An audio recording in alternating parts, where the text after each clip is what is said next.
Au magasin de vêtements, vocabulaire. Qu'est-ce que c'est? C'est quoi? Une ceinture. Ici, en fait, il y en a deux, donc des ceintures. Et ici, ils sont en cuir. Donc, les ceintures sont en cuir. Elles sont en cuir.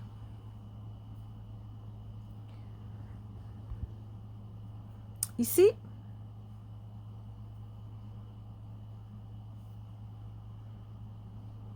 ce sont des bas. OK, au Québec, c'est des bas. Des bas ou des bas. Donc, on peut avoir des bas en coton, en nylon, en laine, en polyester.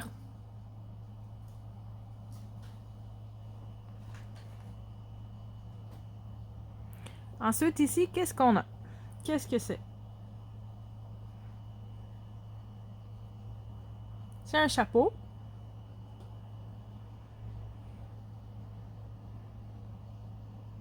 Ensuite, on a... C'est pratique l'automne-hiver, quand c'est plus frais, plus froid. Donc, on a des gants à gauche et à droite, on a un foulard ou des foulards. En fait, il y en a deux. Un gris, un beige. En laine.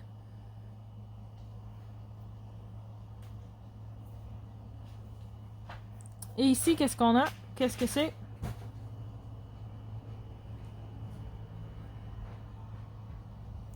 Donc, on a des tucs et des mitaines. OK, donc les mitaines à gauche, à ne pas confondre avec les gants. Les gants, on a les doigts pour mettre les doigts dedans. Les mitaines, il n'y a pas le doigt, il y a seulement le pouce. OK, et une tuque, on a deux tuques ici, une grise et une beige, encore une fois en laine. Et on peut dire pure laine quand c'est seulement fait avec la laine de mouton, de la laine d'alpaga. On peut retrouver ça au Québec. Il y a aussi de la laine de chèvre. Ça, il n'y en a pas beaucoup, par exemple. C'est assez... J'ai découvert ça récemment, de la laine de chèvre. Ensuite, ici, qu'est-ce qu'on a? Qu'on parle de vêtements, quand même. Donc, on a une blouse. Ici, ça serait une blouse en satin. Donc, c'est un tissu. Ici, on a un tailleur. Pour les femmes d'affaires, ça fait très professionnel. Ici, on a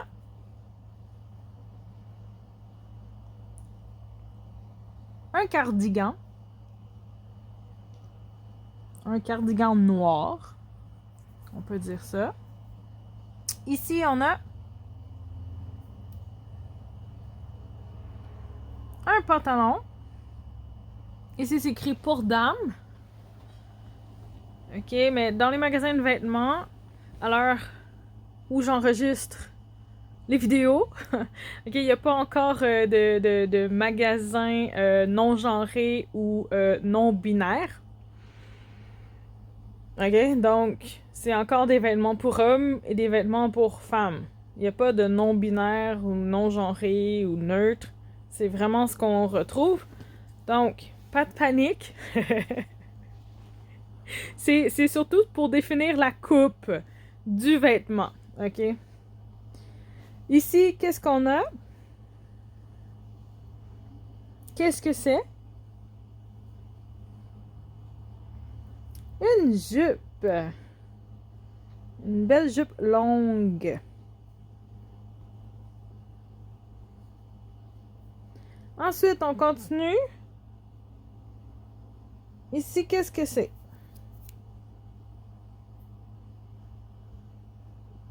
On a une robe fleurie. Sans manches. pour l'été. Ici, on a... Exact. Une robe à manches 3/4. Donc, les manches ne descendent pas jusqu'au poignet. Alors, à ce moment-là, c'est des manches 3/4. Et la robe, ici, n'a pas de motif. Donc, à gauche, on a la robe fleurie. Donc, on a des motifs de fleurs. Et ici, on a une robe à manches 3/4 de couleur unie. Donc, un turquoise, bleu-vert. Dans ces couleurs-là.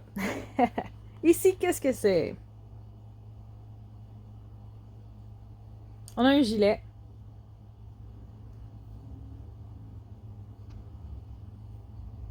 Un gilet rouge, uni. Et ici, on a un haut en dentelle. Donc, un haut en dentelle. La belle petite dentelle blanche. Ensuite, on a les vêtements d'extérieur. Qu'est-ce qu'on voit ici?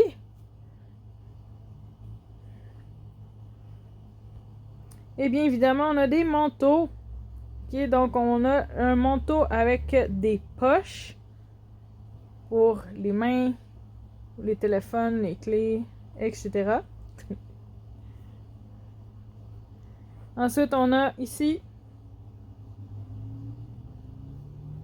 un imperméable. C'est les imperméables chics. Pas pour ceux en plastique caoutchouc pour enfants, là. Donc, en France, beaucoup, ils vont dire un impair. Au Québec, j'ai pas vraiment entendu les gens dire un impair. C'est vraiment un imperméable. Ou un manteau de pluie. OK? Donc, imperméable, manteau de pluie. OK? C'est vraiment les deux qu'on entend le plus au Québec. Et ce qui est caractéristique avec son imperméable à elle, c'est qu'il y a un gros bouton, il y a des gros boutons et une ceinture. Donc, c'est attaché avec des boutons et il y a une ceinture.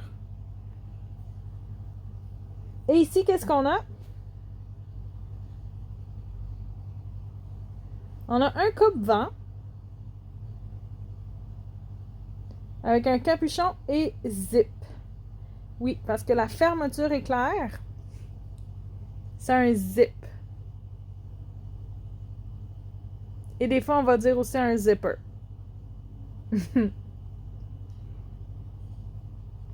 OK, donc une fermeture éclair.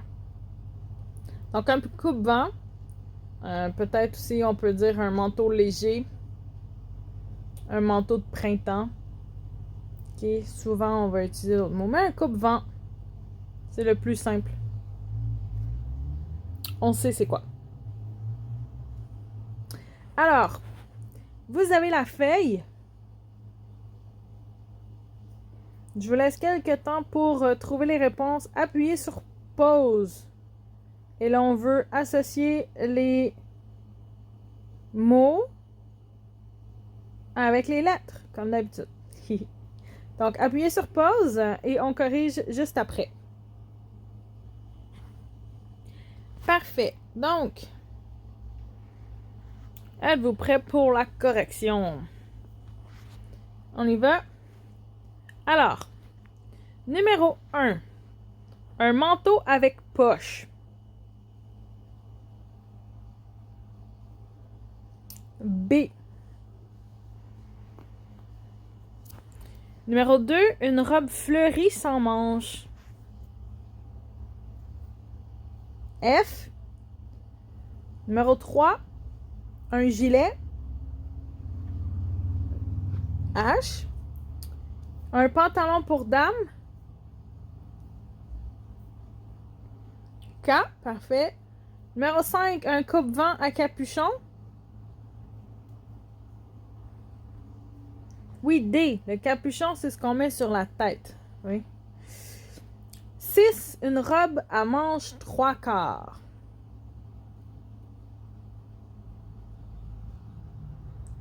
C,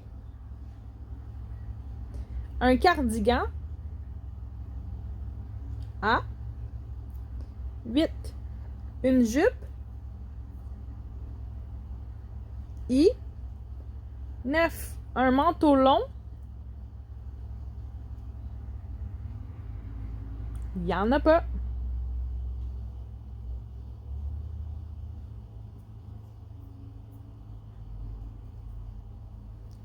Un impair, en fait, l'impair pourrait être considéré comme un manteau long. Donc, un impair, G, un imperméable. 11, une blouse. E, 12, un tailleur.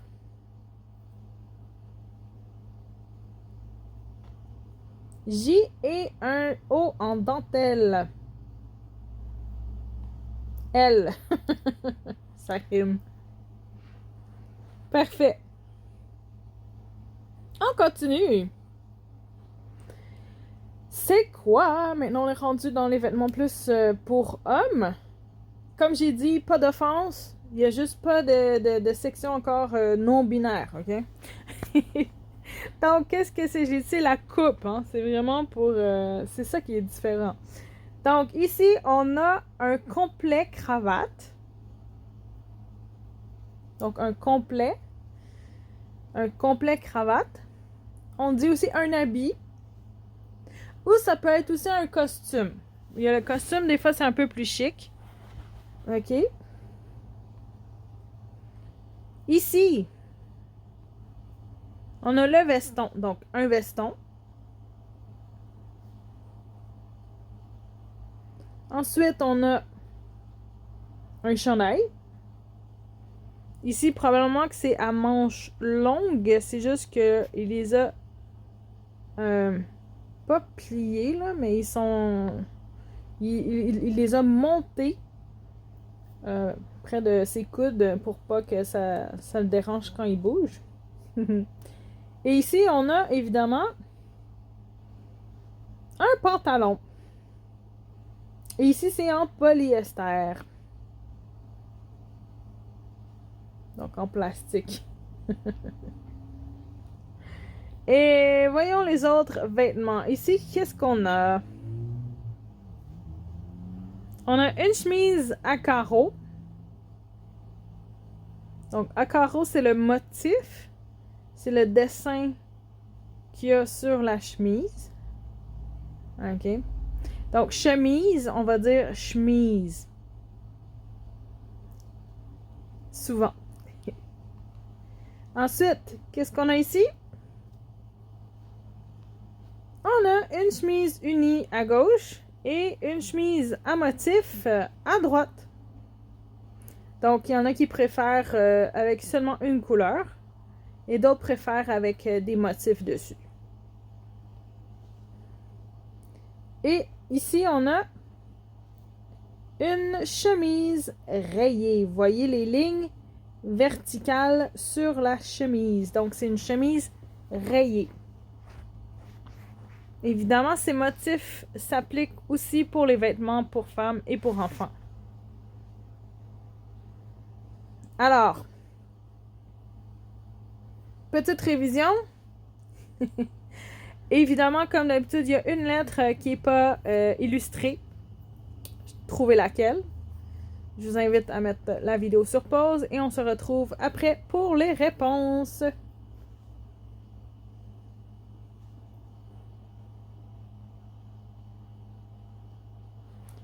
C'est le temps des réponses.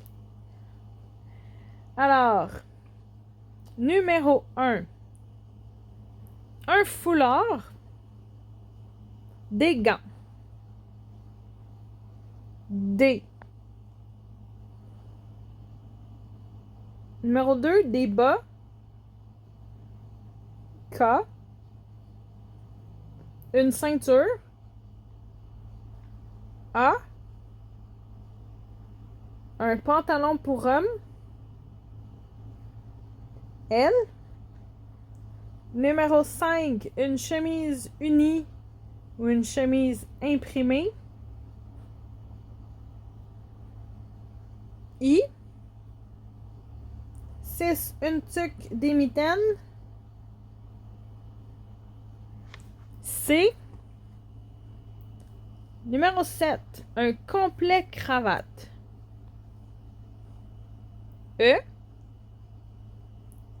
Numéro 8. Un veston. Oui, le F. 9. Un chandail. B. Des gants en cuir.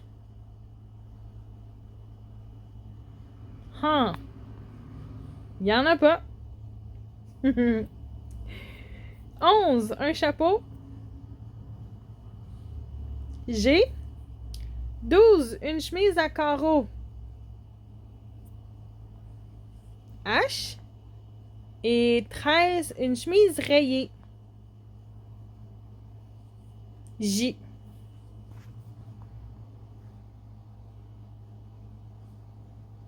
Ensuite, on a les vêtements de nuit. Est-ce que vous portez des vêtements pour dormir? Alors, on a évidemment le classique pyjama. C'est un pyjama. Donc, pour hommes et femmes. Ici, on a un déshabillé.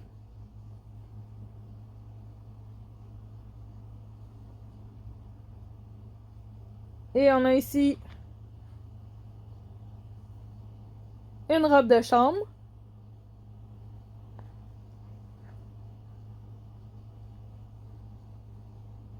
Ensuite, on a une robe de nuit. Et souvent, on va appeler ça aussi une jaquette. Donc, une robe de nuit. Et celle-là, c'est vraiment la jaquette d'hôpital. Bon, c'est pas un vêtement de nuit, là, mais c'est pour vous montrer un peu pourquoi que la robe de nuit, on appelle ça une jaquette. Ben, ça se ressemble, oui. Parfait. Donc, ensuite, on a différentes chaussures qu'on peut porter à nos pieds. Alors, qu'est-ce qu'on met dans nos pieds? Alors, on a des souliers. Ça, c'est le plus facile. OK, on cherche des souliers. Je veux des souliers. Ensuite, on a des pantoufles. Donc, à la maison, pour relaxer, pour ne pas avoir froid aux pieds, on va mettre des pantoufles. Ici, on a des sandales. Et celles-là sont plus de type sport, mais des sandales plus chic, en cuir et très, très à la mode, si je peux dire. Ici, on a des bottes. Ensuite, on a, en français, des espadrilles. Espadrilles. OK, on peut dire aussi des souliers de course. Des espadrilles.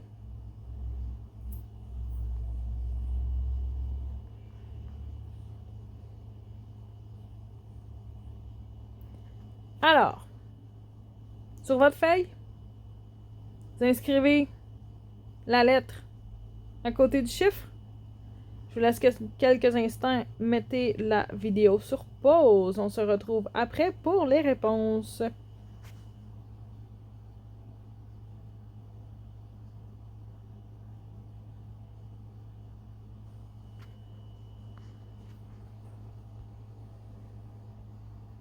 Alors, les réponses.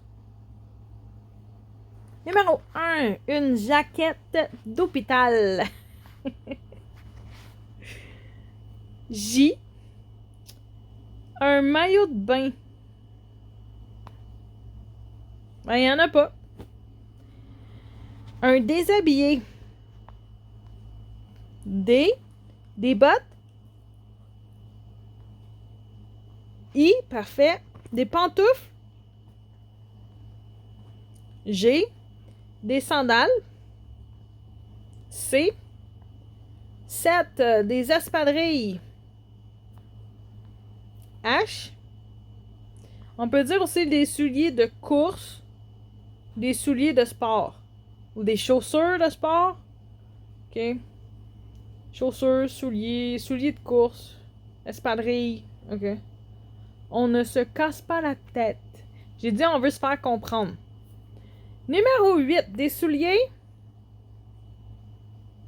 Ah, voilà. 9, une robe de chambre. E. Un pyjama. B. Et 11, une robe de nuit. F. Parfait.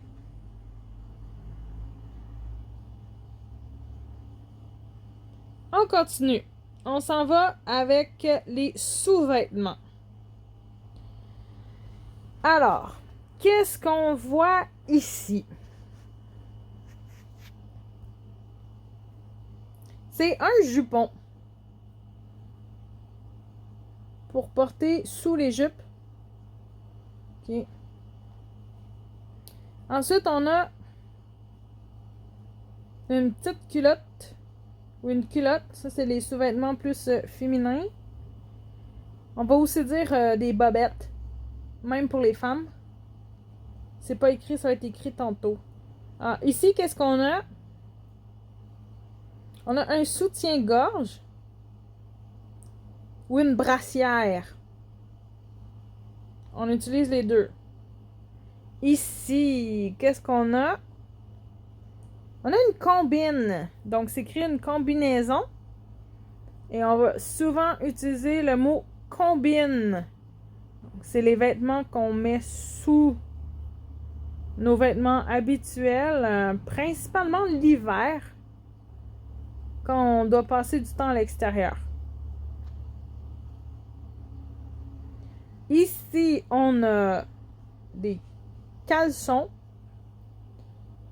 ou des boxeurs. Donc, le boxeur, un short, un caleçon short. Il y a beaucoup de façons de nommer les sous-vêtements comme ça. Donc, des bobettes. OK, donc des sous-vêtements. OK, un caleçon, un short, une culotte, des bobettes. OK. C'est toutes des façons de le dire. Et ici, on a une camisole qui est portée sous la chemise. Souvent. OK. Donc, associer numéro et lettres.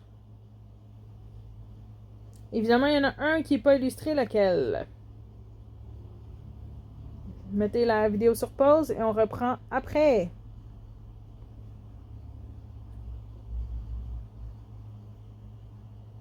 On corrige. OK.